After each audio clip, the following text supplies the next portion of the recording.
Texas has some of the highest property taxes in the country. Despite efforts cutting them at the state level year after year, they never seem to stay down. Why? The number one culprit?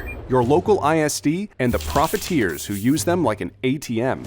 Every time the state slashes your property taxes, local ISDs seize the opportunity to hide an increase in them through new bonds and cash grabs, cynically assuming most voters won't notice the offset.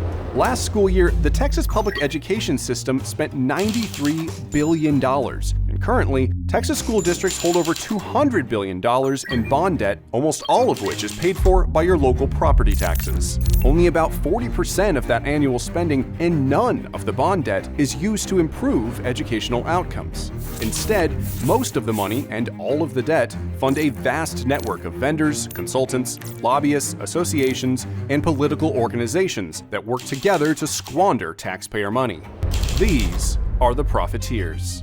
For decades, the system has been rigged to ensure that the money always comes in, your property taxes always go up, and there's no accountability for how it's spent. The dollars flow into school districts from the state and local government, as well as deceptive bond packages approved by voters in local elections. School districts then sign lucrative contracts with the profiteers to provide services, financial, architectural, and construction consulting, non-teacher professional training, and direct legislative lobbying.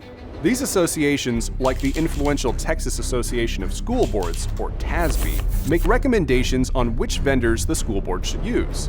These so-called preferred vendors have a near monopoly on building lavish stadiums and facilities, building expensive new technology and software, and offering high-priced financial consulting. The associations also use their power and influence to partner with radical activists and plant ideological indoctrination into schools. Ever wonder how inappropriate and sexually explicit material ends up in the classroom? Look no further.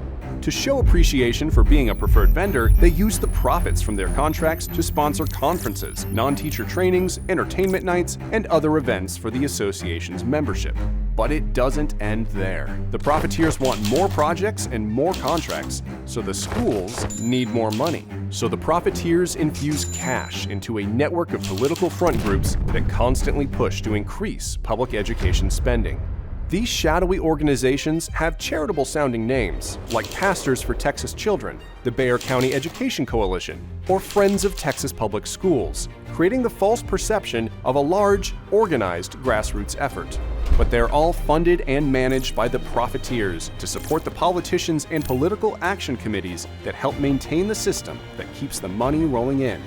In perhaps their most brazen act of self-dealing, the profiteers also fund the propaganda campaigns that get voters to support the local bond packages. Just a little investment in pushing voters to believe that a district desperately needs a new football stadium or auditorium can reap massive contracts for these companies. For example, in 2022, Northside ISD in San Antonio passed a $1 billion bond. The firms that contributed to support the campaign raised less than $180,000, yet to date have received over $337 million from Northside ISD.